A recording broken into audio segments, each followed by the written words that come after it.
Hello, hello, hello, hello. Hello, guys. Welcome to Excape podcast. This is Excape, or you can call me by my real name, Paul. Welcome again to my fourth episode. This is my fourth episode, and today's episode is entitled What is a Doctor's Life Like Today? So, before we start, I would just like to give a shout out to everyone who is watching right now during our live broadcast, and also to whoever is watching on the replay. And shout out to all of you guys. Hope you guys are doing well. Today is a September 29, Wednesday.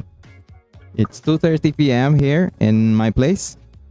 And yeah, it's pretty hot. All right. Okay. So I am excited for this podcast episode. And because it's been a while that I have talked to this person.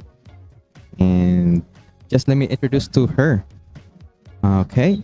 So this person that I am going to interview during this podcast, she has been a classmate of mine since a very long time, elementary and high school. We have been classmates since elementary and high school. We're living in the same town and city, and currently, she is now a full-fledged doctor working at Cebu Provincial Hospital Cebu as a medical officer 3.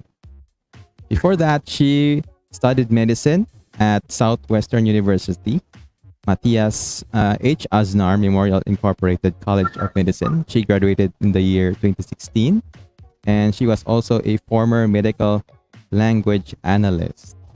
She is a postgraduate. She had a postgraduate internship at Perpetual Soccer Hospital. She is a member of the Philippine College of Lifestyle Medicine and Physicians, and currently she is enrolled in Adventist University of the Philippines, taking up masters in public health, major in lifestyle medicine.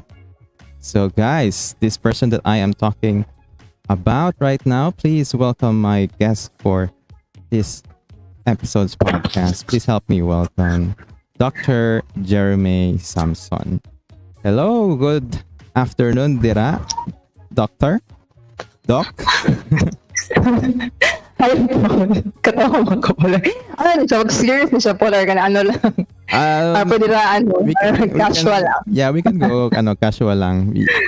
Just let me know if, as what we have discussed before, we can go with Bisaya. Okay. Mixed Bisaya and English. So, yeah. Sige. So, Doc, what do you prefer me calling you? Doc or Jeremy? Doc na. Jeremy lang. More others. Hi, Isa Marie Tonson, number one. First listener. Hello, Isa. Isa Marie. Shout out to Isa Marie Travel TV. Yeah. Isa Marie Travel TV. Yeah. So, Jeremy, thank you very much for accepting my invite to come up here sa akong podcast. And how are you? How are you today? How is it been? Today. It's been a while. Hello? It's been a while that we spoke. Oh, the last time we spoke was 2000. I can't remember. Like 16? Oh, sa Cybergate, ako ma-remember. Yeah. That was the last time akong na-remember. Sa Live Vantage. I cannot remember the year. What unsa to nga year, but it was wala pa ako graduate ato. Oh. Yeah. Sakto. And kanang motto, it's been a while. And how are you man for during this pandemic time that we are in, chaotic samok nga time, especially with the election going on, And then, but how are you, man, Jeremy? How are you holding up? Election, yep. How am I holding up? Yeah. So you mean how do I maintain my composure at this trying time? Yeah. Okay. Okay raman, medyo ang lalay mga anxiety because living during this time of the pandemic is a new experience for the most of us, if not all of us. Most of us tinalik di ba nag-pandemic naman 1917, 1918. So tingali mo sila ba nakaabot ato so second pandemic of their life na karon. Tingali most of us. So this is a new experience for the most of us. So I keep in mind that the goal that this pandemic is to stay alive. So every day be thankful na you're still alive because we all know that this virus, this pandemic has claimed millions of lives already, and now that we're still present at this very moment, we're talking to each other, so it's enough reason to be thankful. Yep. We are still living. So goal is to that's why the goal is to stay alive good. Not just alive, but to stay alive and thrive. So siya. Yep. So when you say staying alive, hello? Yeah. So tamiingan Paul? So just maintaining sanity, your own. Maintaining sanity. Not that. Not of course maintaining sanity. Of course it's part. But how do we stay alive? Of course we stay alive, and of course by thriving by taking good care of ourselves. In fact, extra care. So there is no better time in our life's existence wherein we are going to be needing that extra care than this age of the pandemic. So, and I've never taken good care of myself as much as I am taking care of it now. So this is the best time we should invest in ourselves. So, yeah, I agree. I truly agree with that. So, Jeremy, let me just ask, what is your specialization? Diba, as a doctor naman, separate, specialization. So, what is your specialization, man, or as a doctor? Okay, for specialization, I used to take conventional medical training or internal medicine. However, halfway through the training, I did not continue because I realized that my values and principles in life are not aligned with that kind of specialization. So I took a detour, a change in career path, and I took lifestyle medicine. So now I am a lifestyle medicine physician or a lifestyle medicine practitioner. Okay. So what does that, what's the difference between the regular internal medicine and the lifestyle medicine? Usually, internal medicine is actually mainstream medicine. So it's conventional medicine. So kung sa tungnaandan, so internal medicine is treating, managing diseases, specifically adult diseases. So like mga hypertension, diabetes, any disease you can think of in the adults. So muna siya ang lifestyle, internal medicine. However, in internal medicine, when we talk about treatment, it's just very short-sighted, and most of the time it only manages the symptoms or controlling your symptoms, and however not really addressing the root cause of the problem. So that was the main reason why I did not continue with my conventional medical training halfway through and shifted to internal medicine, because I was not contented with managing symptoms only. I want true healing. I want reversal of diseases. I just don't want to settle for control. I want true healing and I want reversal. So I found that in lifestyle medicine. So lifestyle medicine is the prevention, managing, and even reversal of chronic lifestyle related diseases diseases like hypertension, diabetes, even cancer, autoimmune diseases. So, except for mga infectious diseases. So, infectious diseases, straightforward, antibiotics, so din na siya. Pero when it comes to we have a pandemic actually of lifestyle-related diseases, for example, diabetes, hypertension, cancer. So, these are diseases that need not occur, and if you're just wise and practice proper lifestyle behavior, then we should not be seeing these kinds of diseases. Okay, I see. Wow, that's good.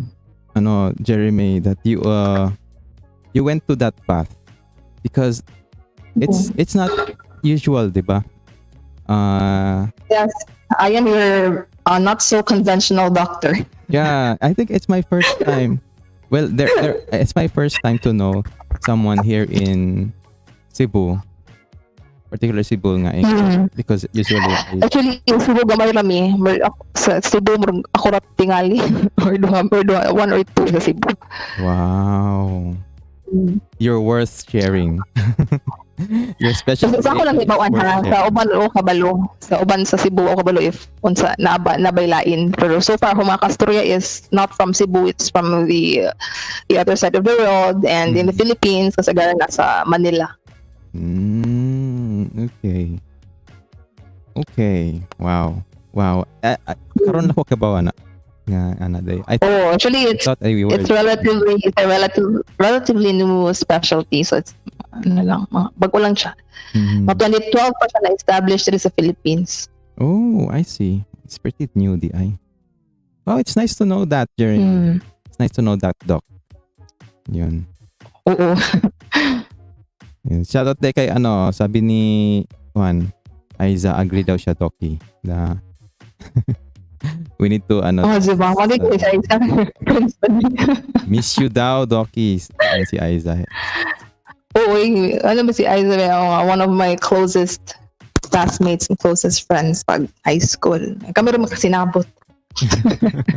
Shoutout day sa atong mga classmates and kuwanda sa high school. Hello, shoutout sa inyo ha. Shoutout guys. Na mina mo karon. Panautan mo guys, maluoy mo. Spread the word sa socialization ni Jeremy because I'm really surprised. Because we can prevent diseases but through correcting the lifestyle and prescripting medicines that can prevent hypertension, diabetes.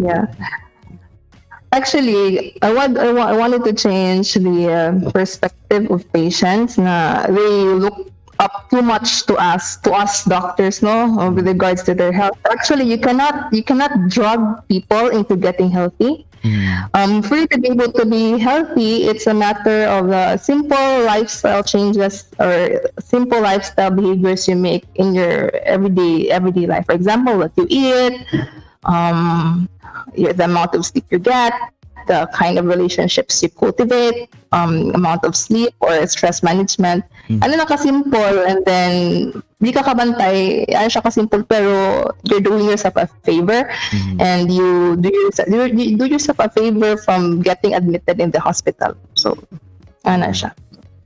Yeah, I agree. Wow. Idea ni Pop House ako ang mind, but maybe you're too busy nowadays not to even do this, pero it would be great. An idea just popped up me. It would be great if you can do something like a video, or you can make your own channel tapos kuan ka ng I was really planning to okay to have my own channel. How is that going? Ano lang ganang mabuti ko sure ready ba ko then actually nag-story ni Aiza about anang channel, so pero really I'm looking planning soon.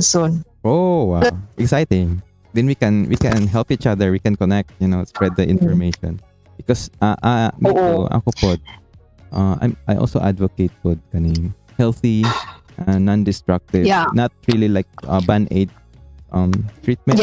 So actually most mostly conventional medicine is a quick fix intervention. So band-aid intervention. So just managing the symptoms, but actually not addressing the fundamental cause of the problem. So what I like about lifestyle medicine is that it is aligned to my paradigm, and it is a confluence of my different viewpoints and principles in life. And of course, it's easier to work this way when your actions and your values are congruent. Then lifestyle medicine honors these values. Yeah. Nag-nosebleed ko ato. Pero I get the gist of the idea. Hey, shout out kay Jakarta Vlog. Thank you, Jakarta, for dropping by.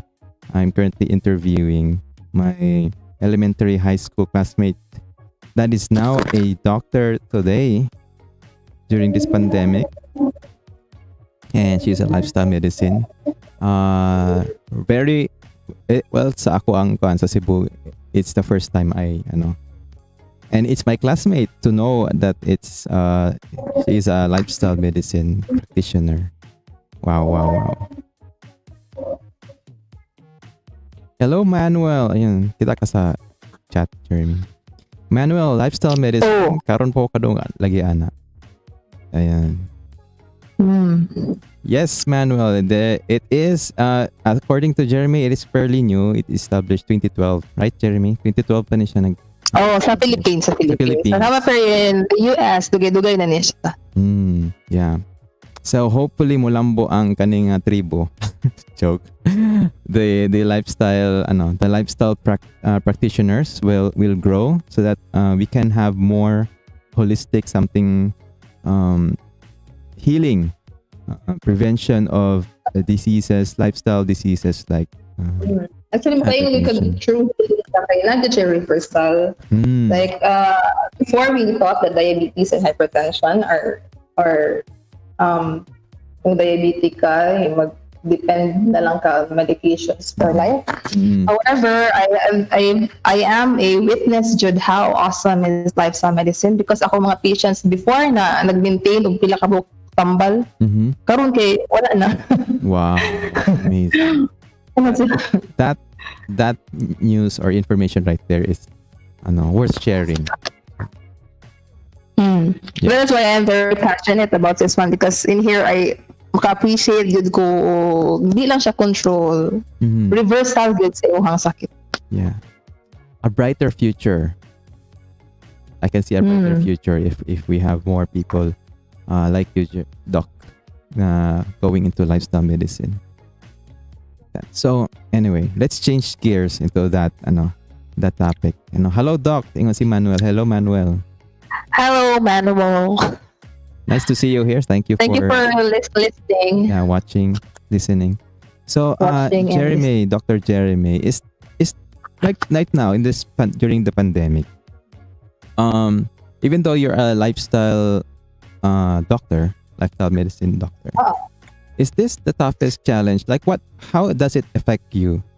The pandemic today. The toughest challenge. This is probably one of the toughest, but this is not the toughest for me. The toughest still for me is still how do we empower the people to be responsible of their own health and not just rely or look up on us doctors.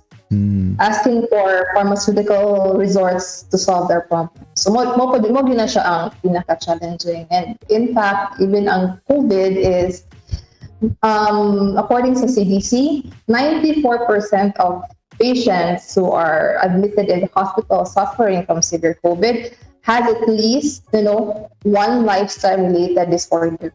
So if we solve if we solve our bad habits, nakugod yun siya matabang sa pag-resolve sa COVID. Like one of those lifestyle, siguro hypertensive mo commonly, no? Of course, kasagaran admitted is kanag yung magabihan is hypertensive, diabetic, and number one with obesity. Isang vaccinated pa ka, and then you are morbid obese, is not a guarantee that you will not succumb to death due to COVID. Yeah. So the toughest is your challenge to advocate healthy lifestyle than the more on empowering people to be responsible of their own health. Actually, lifestyle medicine is actually just common sense. Actually, the challenge is how you execute it. Ito siya dali buhat yun. Yeah. Just because accustomed tayo sa ato ang mga bad habits, siya dali i-reverse. Wala siya. Pag-maintain lang sa sustainability sa behavior. So that is the challenge. Like, can you give me example, Dr. May, about just one example lang on how, in a simple way, how they can, or us, mga tao, to change something. Just one example lang, imong gina-advise sa imong patient. Change something. Sa just one example on how we can hello. How we can how we can change, like give us one example how we can change one siguro common thing that we can do that you usually tell your patients. Do para sa unsa man.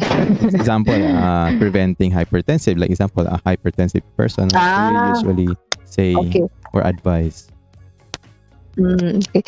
Actually, prevention of hypertension is really complex man good food ang ato ang human being. So di na siya isa ka aspect. So when you want a better chance to reverse your condition, you should address the different tenets or the different pillars of your lifestyle. For example, diet, sleep, stress management, cultivating meaningful relationships, and moderate physical activity. So yun na siya. So number one yun na ako nga gina pangutana is unsa imong ginakaon usually every day. So kana the usual culprit of hypertension, or not only hypertension, because hypertension is just a symptom of an underlying condition, is of course to, if kaya, change your diet into a more plant-based type of diet.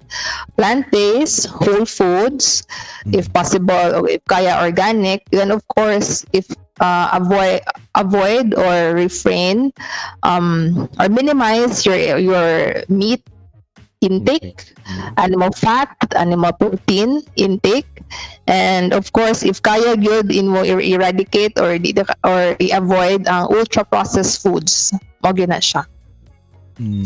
Like example, hot dogs kana. Hot dogs, bacon, mga nuggets, and good fast food, junk food, ultra processed foods, refined carbohydrates like pastries, cakes, ice cream. If kaya avoid, pero dili pa pud na po kadali. So kanang because of At sana lang kay hintay mo lang pace. Lang baby steps. Yeah, I agree. So kung ginaingon nila kung dili pa kaya, at least mo commit ka. Sige, Monday lang mo commit ka sa imong self nga pag Monday dili ka mag-meat, wala kay processed food ana. Baby steps. Baby steps lang gid siya. Okay. All right. Okay. So, Doc, how hard is it to become a doctor? Can you me ako di mo ko doctor. Hard. Like right? How hard is it to become a doctor? 1 to 10. Well, actually, it depends on who you ask. If you ask me, becoming a doctor, di naman kayo siya lisod. Wow. Because becoming a doctor, I was always a good student ever since. I've always enjoyed school and learning, and becoming a doctor was a childhood dream. So in short, I enjoyed my pre-med years and also my med school experience. So it was, of course, difficult, but since I enjoyed it, it was a less painful and difficult experience. So if you ask some people who are just forced by their parents to go to med school, now that is difficult. Mm-hmm. So it is actually not a question of how you finished med school, but it is a question of why you went to med school. Did you go to med school because gahan ka mo dato, or did you go to med school just because you were forced by your parents? Or like me, I went to med school because I want to help people. I want to help people, rich people. Joke lang. So, depende sa she went to be a doctor. Dili siya actually pa bright but most importantly, it's the perseverance, the discipline, and of course, again, the reason why you went to med school. So objectively, it is difficult in many aspects. For example, because it is very... Hello? Hello. Yes. Hello? Yes, I can hear you. Then financially as well, at some... Tapos very demanding man yun ang med school, ang pagka-doctor. It's very demanding in many aspects. So financially, I had some degree of difficulty because of course, hindi kami well off. So I had to work hard for that. So to avail scholarship. And so as I've said, it also demands so much of your time and the heavy load of books and information you have to study in such a short amount of time. You're also going to miss important or special occasions or holidays because it's either you have to study for upcoming exams or you are on a 24-hour to a 36-hour duty. So wow. And that's difficult. But for me, what's more difficult is actually not the process of becoming a doctor, but mas difficult para nako when you already become a doctor, when you apply what you've learned in your 5 years of medical training in the real world into actual practice. It's because, especially here, medical practice in the Philippines, specifically in poorly resourced areas, makita yun yung disparity sa imong hibalan nga gitulo sa imong pilahan. So sa tinuod nga ma-apply lang mo sa imong pasyente sa field. You have to learn on your own pod. And naka-learn ko nga di ka dapat magsalit kung sa gitulo sa imo sa med school. You have to learn on your own because you will realize that 50% of what has been taught to you in med school is true, 50% is not true. But the real challenge is how you sort it out kung asa kitaan ni mo na sa tinuod sa tinuod. Because dili ko naka-learn na ang medicine ang pagka-doctor is pwede siya negosyo and politika ra di ay tanan in the guise of science. So be careful. So muna ko advise if na gusto diha nga mag-doktor. Chika. Negosyo and politika in the guise of science. Yeah. So in connection with that, I am happy that you pursued the other route. Hello. Being a lifestyle medicine, really pursuing the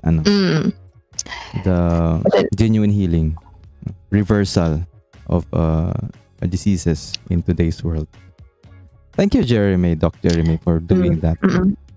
I hope you're kind. Well, actually, the best doctor is already within you. It's your immune system. You just have to give it. Doctor sa akong patient no na dili ninyo tanan isalik doktor. First, the mga doctors is they're very well intentioned people. The only one who for a patient where they do not have the answer for everything. So that actually the best doctor is already within ourselves, our immune system. We just have to, give it the proper food, the proper nourishment, nutrition, the right kind of exercise, the adequate amount of sleep and rest, and it will do its part. Yeah. Wow. Very, very, very well answered and very good, perspective. So, as a doctor yourself, so I think you answered this already na about your decision, whether the decision to become a doctor, was it uh because of your parents or because of your own decision. I think you mentioned already a while ago nga it's your own decision to help.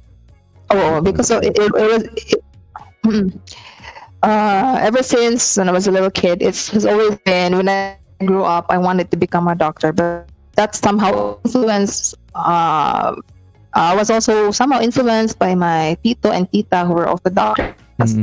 Pagkabata na ko, muna ako nakitaan. Po, mo maimbay ba? Mapapa ni mo politiko. Most likely, ikaw po ba politiko po ka? Kasi mo nakitaan, so mo na siya. That's the same also happened to me. Yeah. That's good that you followed through your sa imuhang plans and dreams. And now here you are, a doctor yourself. Wow. Very, very, very good. Very good kayo si akong classmate. By the way, this my classmate si Jeremy is one of the bright students that we sometimes go to and copy. Copy homework assignment. Hindi mo na ako pinaka-bright. Yeah. Kasi ako lang gano'n, Aiza Marito. Si Aiza Marie Manggod, Aiza Marie Chabot. Mga people ko siya. Yeah. All right. Okay. So, bisita sa diri sa ato ang chat, no. By the way, thank you very much guys for those who are watching and listening. Shout out kay Manuel. Ingon si Manuel, required daw. Okay, participative tayo si Manuel. Required daw ingon ni Aiza. And imo din ning kuan Aiza. Your Thank you naman Manuel for being here. If you have question ni Manuel unsay common health issues ng patients. Ato I think the answer naman ni Jeremy. It's hypertensive and diabetic patients. Yep.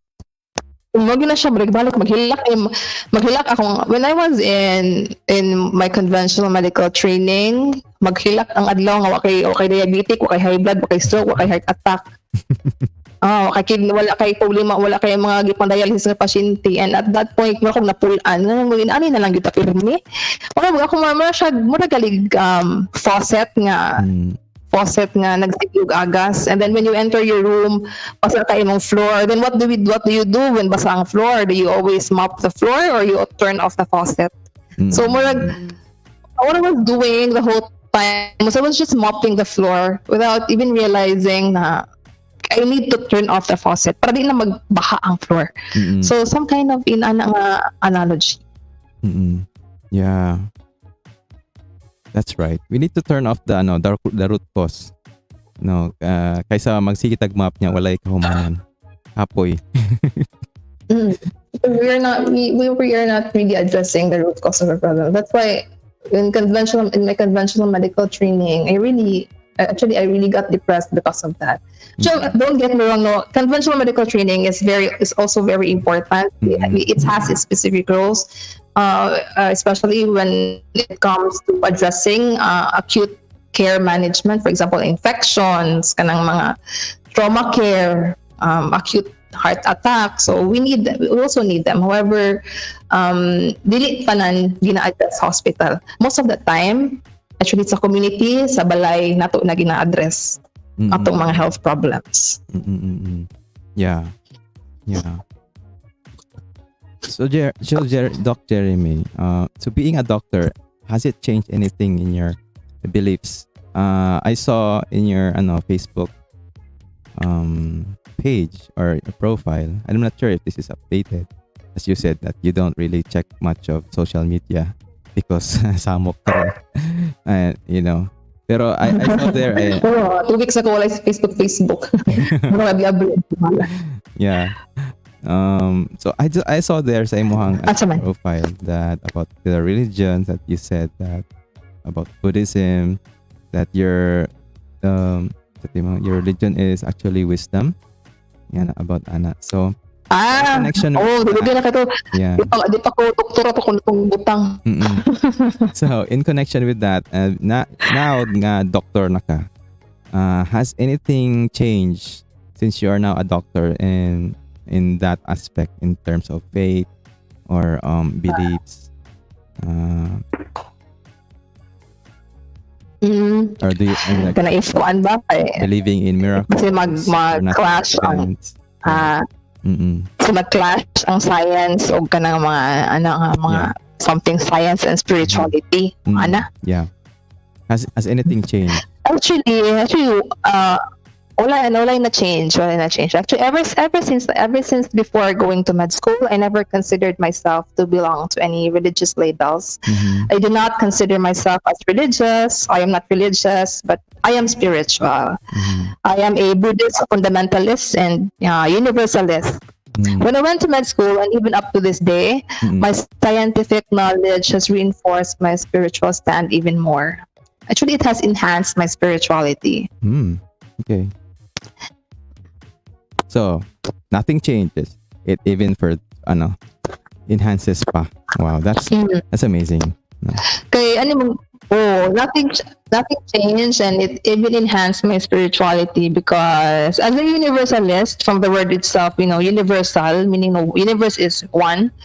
My stand is oneness with everything. When I hit my books, study biochemistry, maka-realize ka that there is not something out there that is not you, and there isn't anything in you that is not out there. So you're made up of carbon, you're made out of minerals, na makita mo sa you're made up of dust. So para sa ako, I don't believe in miracles. For me, miracles are phenomena or an occurrence that we do not understand or we cannot explain. But it does not mean that there is no explanation. It doesn't mean that even if there is no explanation to that, actually there is. There must be an explanation for that. There must be a reason behind. But the science behind those miracles is yet to be comprehended or yet to be understood by our unenlightened minds. We still do not have the faculty to fathom it or to understand it. It's kind of like explaining calculus to a toddler. So, yeah. We don't. The baby doesn't, or the toddler doesn't know calculus, but it's there. So, yeah. Well said, Doc. So, what is the most rewarding feeling for you as a doctor so far? Hello? Yes, hello? Hello, Doc. Rewarding feeling. Actually, actually, I had lots of rewarding experiences. As a doctor, this is one of the most fulfilling job one could ever do. When a patient comes in with an exacerbation of their bronchial asthma, when they're already short of breath, they're already unconscious, and they even die before your eyes, and then you do every measure just for you to be able to bring back that patient to life. And for me, that is fulfilling. And when they get out of the ER, when you see them lively going out of the ER, mura as if nothing happened. Mura na namatay gabi ining pasyente. So came back to life. Aptik para magwala mura namatay gabi ining pasyentihan ni ulit. So that is rewarding. Yeah. But for me, what's the most rewarding is that when I teach my patient to take care of themselves, how to eat right, what are the right kinds of food to eat, how to exercise, how they should manage their sleep or their stress level. And when they come back to me with very good laboratory results and their feedback na, uy, Dok, ako gitong gisunod imong giingon sa kuha nga. Ini ka nang mo na akong gibuhat. And then mo na niya ako mga laboratory, and then makaingon ka nga, wow, their blood sugar are normal, their blood sugars are normal, their cholesterol levels are normal, their blood pressure is normal. So when I see my patients na empowered, and they already know how to take care of themselves, and taking responsibility of their good health. For me, that is the most fulfilling. That is the most rewarding experience. Wow. It's like no. If kuan ka, electrician ka, you fix a computer, right? Hello? And then you made the TV come back to life, something like that. But as a doctor, it's the person which is more precious than TV or electronics. It's a life. It's a human being. Wow. I always say this. I always say this to my colleagues that actually I am a scientist by profession, but I am actually an artist by passion. So just like any other artist, he takes pride on his masterpiece. And seeing my patients recover, get well, healed, and most importantly, seeing them taking charge of their own health, actually that is my masterpiece. Wow. But unlike a painter's masterpiece, when you could put a price tag on it, my masterpieces, for me, they're priceless. So you cannot. So wala siya wala siya PF na murag ka-equal. So priceless siya. Wow. That's is that my word or not? It's I cannot think of a word right now, pero it's more like amazing. You think that way as a doctor. Ako lang, you don't nga magsalig ng pasyente sa ako. Gusto ko i-power sila. Yeah. Like you look more on the health of the person and have the PF second. Well, now you prioritize the ano ba? And then the PF will just, secondary ganon, something like that. Because because the money is just the monetary reward is just an offshoot of your passion, if you just do your work right. So it will just follow. Wow. Applause.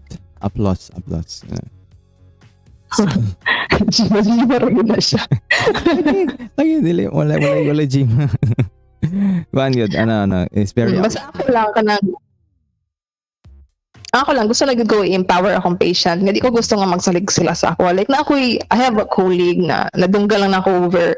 Ako lang nadunggan ko na nag-consult siya nga ang yung patient is hypertensive. So yung same patient is akong high blood na gid ka kay kasagaran man ko sa high blood is kanang kaliwat man, so di man ta kapili og kaliwat, so kanang mo na siya mo kaon kag sakto pero kailangan pud ka magtumarog tambal. So when I hear that, it's very di siya empowering to the patient, but you make the patient very dependent on medication. So as much as possible, kung kaya nga wala yung medication, di wala yung medication. Because the more medication you take, dili magka-improve imong health. In fact, bali. Magkada ka ng problema. Yeah. So that was the question that I'm going to next, which is what are some of the irritating things that you constantly encounter or hear being a doctor? So muna tong usa kay mong gi-mention kanina nga. Ako ang pamilya, akong kaliwat, diabetic. But they have the power actually to change that. Actually, sakto na siya. Actually, genetics actually plays a role in diabetes, hypertension, or sa mga sakit. However, na naman tayo ginatawag doon nga epigenetics. Epi meaning epi is above, so it's above genetics. So epigenetics is dictated by the kind of environment you have or the kind of living or lifestyle you do. So genetics loads the gun, while epigenetics or your lifestyle that pulls the trigger. Pag mo determine gyapon is imong lifestyle, imong environment, dili gyud. Yeah. And by predisposition lang siya, but guarantee na sa high blood ka, ma-high blood na ka. Yeah. And by changing your lifestyle like today, You control. you Oo. you control the next generation, diba? You might even change the genetics. Yeah, And sakto na siya. Sakto na siya. Ang actually imong gene is depende sa imong lifestyle. Mas switch off, switch on mo na siya. For example, ikaw parang high blood ka, but actually you realize that that is not the proper way of living. Gusto na ka mag healthy living, healthy lifestyle. So kana if you change that, if imuhang next offspring, dili mo na naida ko nga possibility na dili mo na siya mapass sa imuha na imong anak, sa imong apo. Yeah. So it's not Ma-change ang genetics actually. People are not pala in prison or kanang tawag ni tied up to their genetics. Yes. Your genetics is not your destiny. Your DNA is not your destiny. Yeah, you can change it. Yeah. So, karon talk. Let's change gears, no. Let's move away a bit sa kanang topic about health. So, I want to know about another part as a person while being a doctor. So, what is doctor's love life look like? Love life. Dapat nagil kay ko na imo gyud na siyang tagaan o kanang slot sa imong kanang. Yes. Nadyo kay time para sa imong igat-igat. Okay.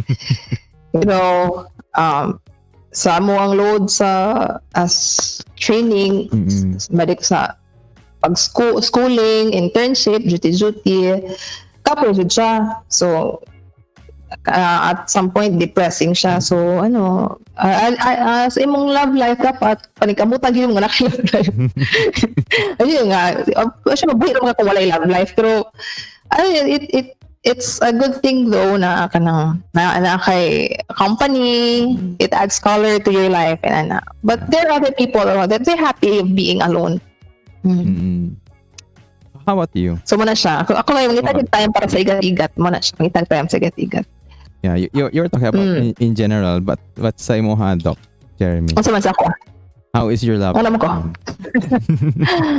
Ako naman I'm taken for granted. Okay. I'm happy. I'm in a relationship. I'm contented, happy. Oh, that's good. So, how does love go around? Like, okay, like you're in a doctor, you also have other colleagues, fellow doctor, nurses. How does love go around in a medical workplace? Like, can you describe to us, like, are their partners, their usual partners, Hindi ko field, or because you're like confined, usually. Kasi my boyfriend is a nurse, so okay. Confined, pero kan mo na siya pangingita na paagi, and then if dili man good medical field imuhang partner is kailangan gid mo i-explain nga. For example, if resident pa ka or student pa ka, duty pa ka, pero dili nimo own imong time, dili ko tagya sa imong time. You're owned by the school, your time is owned by the hospital, so kailangan gid mag-adjust. So kana siya. And depende po sa specialty, kung sa may ibang specialty na demanding, na ibang specialty nga chira. Madili gud mo require og too much na sa imong attention, too much sa imong presence sa hospital. So depende na siya. Okay, so are you saying usual people who works in the hospital prefers their partners to be also in the field of medicine or similar? Like usually they prefer that. Some kay what's up, women put the same nga lang prefer mo nang giniabot hindi na choosy. Okay.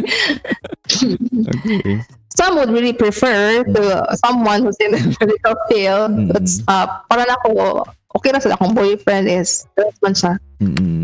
So okay ra sad, pero others would prefer nga not in the medical field kay para di pod ka nang murag di pod sumo ba. Wala po nila yung storyaan, di po din sila pro sa hospital. Kita sa balay, storyaan yung hospital, yung pasyente, pwede lain na sad. So, wala po yung mga ana. But some would prefer someone in the medical field, kaya para po mas makasinabot man sila, they would be more understanding.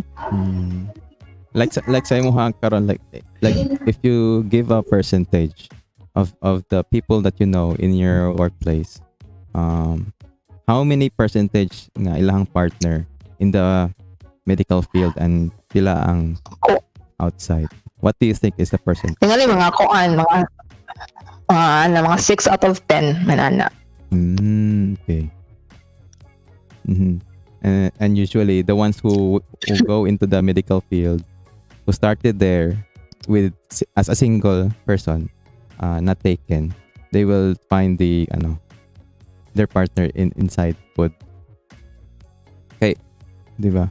Oh. Okay, it's hard for me. I just picture out, Mangot. It's hard for people nga you are stressed at work because it's very demanding, and sometimes people like nurses go into overtime. Wala na time to mingle.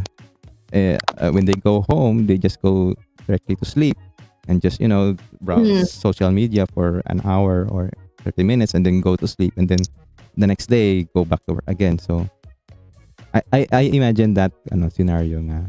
That's why usually people in the medical field also find their partners. Ma-burn out ka. Oh, kana. Wala pa choice kasi sila rin magkakita na eh. Sila ra pa maka-develop pa no. Like your situation. Like with the alright. Okay, choice eh. Kaya marami magkita na eh. Santos sa lang tayo eh. The choice na So kami na outside of the medical field, like if you want to find a partner that is in the medical field, a low chance.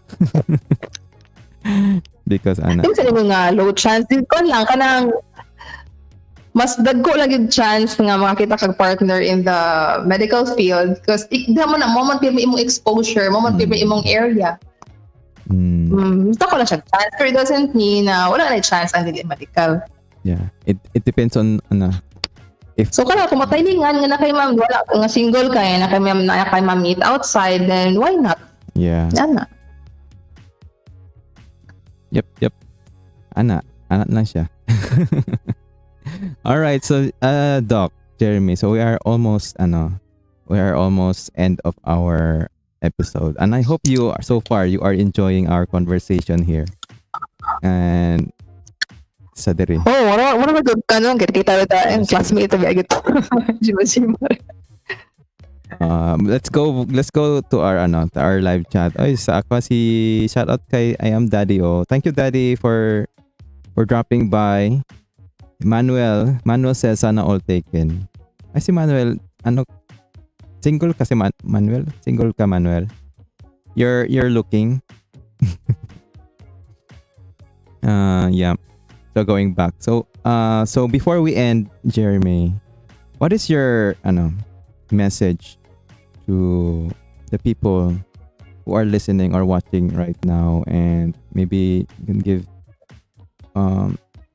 an advice during this pandemic, and what is also your message to your fellow doctor, nurses, medical staff that are watching right now or in this replay? My message for the listeners and for the people watching this podcast is to, as I've said, to take care of yourselves. Take care of yourselves. It's actually we, the doctors, the nurses, the medical staff, we are not really the frontliners. You are your own frontliner. Kami, parang ako second line kami. So, nagdito sa pili buhaton sa balay when you're infected with COVID na pwede na progress sa hospital. So, that is why the real frontliners is the people, the person itself. The second line is us, doctors. So take care of yourself. So how do you take care of yourself is, of course, proper diet, whole foods, plant-based diet, as much as possible, avoid ultra-processed foods, refrain or minimize the intake of fast foods or animal fat, animal protein, sleep well, because there are studies na those people sleeping before 12 o'clock, mas less ang ilahang kanang mas less ilang chance of it. Di ba, ma-infect yapon, but less ilang chance nga mo develop of moderate to severe COVID na symptoms. Okay. And then actually in one study, there are those people who consume a primarily plant-based whole foods diet. They are 74%. It confers a 74% protection from getting moderate to severe COVID symptoms. So unlike those who consume too much meat, too much animal fat, too much animal protein, they are 4 times more likely to develop severe and moderate to severe COVID. So wala siya food, sleep, rest. Yeah, you go to nature, you reconnect with nature because nature has this therapeutic effect man good sa imo. Relax. Okay. And cultivate meaningful relationships and kanimo pinaka-important gyud is ang imong mindset and attitude. Have a purpose in life because ang kanang imong purpose mo na siya ang imong mind mo is forerunner of everything. Ang imong purpose mo why you stay alive mo na siya ang why do you eat healthy, why do you exercise, why do you sleep, why do you manage your stress? Because you want to stay alive. You want to stay alive because so kana siya imong i-fill in ang because so mo na siya ang purpose. So number 1 gid para sa ko is ang mindset ang attitude. Yeah. What about your message to your fellow doctors or nurses who might be watching right now? Oh. My fellow frontliners, second-liners. My fellow frontliners, doctors are same. You take care of yourself. So let's stop this. Kaya mag-romanticize about kanang wala tulog, i-glorify ang mga tao nga wala tulog, wala tarong kaon. Pangita jud tayo nga makatulog ka, makakaon ka. Kay mura it's dili man good ka efficient if di ka makatulog og tarong. Di ka efficient if di ka makakaon og tarong sa saktong oras, di ka makakaon sa saktong pagkaon. So muna sa ang akong kuan gud is para nila is i-glorify gud nila nga walay tulog, walay ka saktong kaon. Di kaon, tulog sakto. Yeah. Like ako kung ang patient is stable lang siya, wala ra siya dira mamatay in the next hour. So kaon ko matulog ko. Wala na siya. So, yeah. Oo. Para mas efficient imo trabaho. Sakto. Correct. Yeah. Oy, shout out kay LB Channel. Thank you very much LB Channel for dropping by. Ingon si Manuel diri. I suggest Doc you make your own channel daw. Yeah, it's coming soon. Manuel. Oh, coming soon. Mo subscribe jud mi lain sa daily. Of course, we will. Count me in sa nga subscriber, one of your first subscribers. Sige lang, maghimo ra ko pohon. Pohon may lawas. Yeah, hopefully kay hectic na ba imo schedule da Ako lang sang i-organize akong thoughts sa akong puan, sa akong pamaagi. O sa akong strategy, sa akong niche na. Charot. So, Doc, so when all this, do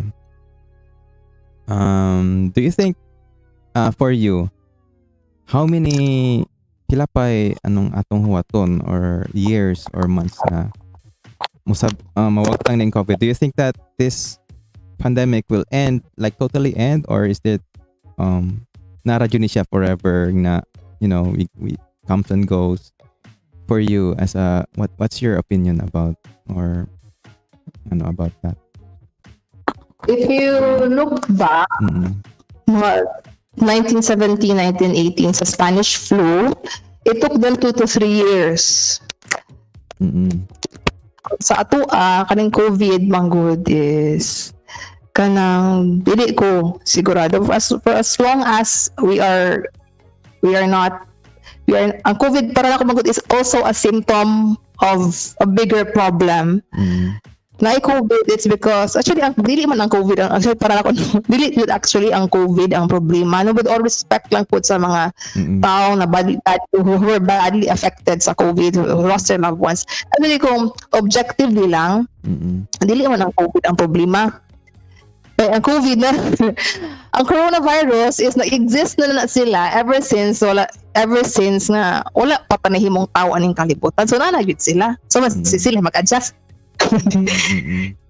Ang problema lang ng COVID is dili man gyud actually ang virus, dili ang virulence sa virus, but ang atong adaptability as a species. Because karon grabe na magud ang atong destruction sa environment, grabe na ang environmental stress, biological stress, ang climate change. Partly kung di man lang tinuod to ang ilang gingon nga conspiracy theory nga gikan sa Wuhan lab ang COVID-19 nga virus.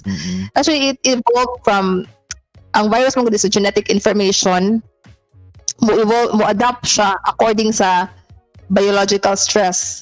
So kanang COVID-19 sa akong gingon di siya about sa virulence, it's about the adaptability of the person. So hyperreactive lang gid kaayo ta. That is why na it mounts ang atong body mo mount og hyperinflammatory hyperreactive immune response. So mo na siyang collateral damage. So mo nang mga diabetic, mga high blood, wala sila hypertensive, mga immune compromised person, elderly, the very old. Mo na sila ang musuccumb gyud sa kanang sa disease. It's because ang ilang terrain, ang ilahang body is collapse na ang health ba. Ang ilang terrain is dili siya conducive for good health para maka-adapt sa virus. Kasi ba mo siya problema, wala siya intention nga mo patay nimo, ikaw lang overreactive na gid atong body. Yeah, okay. Wow. So do you think so before it took the human race to eliminate the previous pandemic? Pero ako, basin pwede siya ma-eliminate nga in the long run mo adapt na lang. Our body has preventive mechanism to adapt to the virus. However, if we continue with this trajectory of how we destroy the environment, happy bago nga pandemic mo abot. Okay. Yeah. So there you go. But in terms of COVID, maybe we can have this, eliminated. Hopefully, 3 or 4 years from now. Not from now. 3 or 4 years. So we have like 1 or 2 years to go. Hopefully. Basta ang Spanish po, 2 to 3 years to siya. Okay. All right. So, Doc Jeremy, thank you very much for spending your time with me here sa podcast. Thank you, Sid Paul, for having me. Yeah. And before we go, where can people find you in terms of if they want to have what do you call that? If they want to consult you in terms of lifestyle medicine, where can they find you in your office? Actually, I am not in Cebu City. I am in Bogo City. Oh, okay. So, ang uba na mo tsaka sila na ako. Magpakonsulta libre. Wow. Online? Pagkamutusa na sila ako sa Messenger, magpakonsulta sila sa ilang amiga. Oh, okay. Pero wala na. So but right now you don't have any public public page that people can like on because you don't want to be stressed. Public Place where people can reach out to you. Ako sa Bogo. I used to have clinics. I mean online because you said online. Wala pa ko telemedicine consult because I'm not really comfortable with Online. telemedicine online. Ganahan ko mahika pa pasyente, maganda na pasyente. Pero Hands-on. I made special consideration for the people that are close to me. Muna siya mo chat sa messenger ka na. Ako na lang ko ano, accommodate. Yeah. So those people, chat, mag-online consult, most of them ay kailara ko nila. Pahinti, barkada sa barkada, silingan sa barkada. Okay. All right. So there you go, guys. This my guest for today is Dr. Jeremy Samson. She is a longtime classmate of mine since elementary and high school, and I'm glad to have her on this podcast episode. This is my 4th episode, and she is a lifestyle medicine. So it's not really like the same as the regular internal medicine, because the lifestyle medicine, as what Jeremy said, it targets the possible reversal of a disease, a lifestyle disease like hypertension and diabetes and other lifestyle diseases. So, and she is one of the very few doctors here at least here in Cebu, that practices lifestyle medicine. So I hope, Dr. Jeremy, we will be watching out for your creation of your channel whenever you have the time, or whenever you, and now we will just be watching out if ever when you decide to, create your own channel. Or for the meantime, you can always contact me or Isa if you want to, share information or share tips to the people online. Spreading information through connections, diba? For the meantime, you don't want to create your channel yet. Yeah. Before we go, a shout out to LB Channels. Thank you very much, LB Channel, for just listening there. Thank you very much. Katiana's World, hello, shout out. Hello everyone. I am Daddy O. Si Daddy O is Tagalog. Sabi ni Daddy O, ako po Excape consult, ako high blood ako kay Mami. I joke lang pala eh. Okay. And Daddy O, thank you very much, Daddy O, for listening. And to everyone, guys, thank you very much. To also, of course, to my classmates, to my classmate, ever supportive Isa Marie. Thank you very much, Isa, for being there since the start of the podcast. Thank you for bringing. This is for you. This episode is dedicated to you, Isa.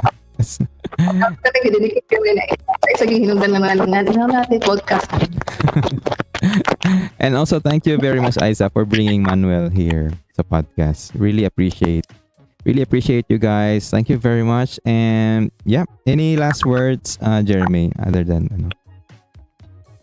last word na ako, take care of yourself. There you go. So guys, that was it.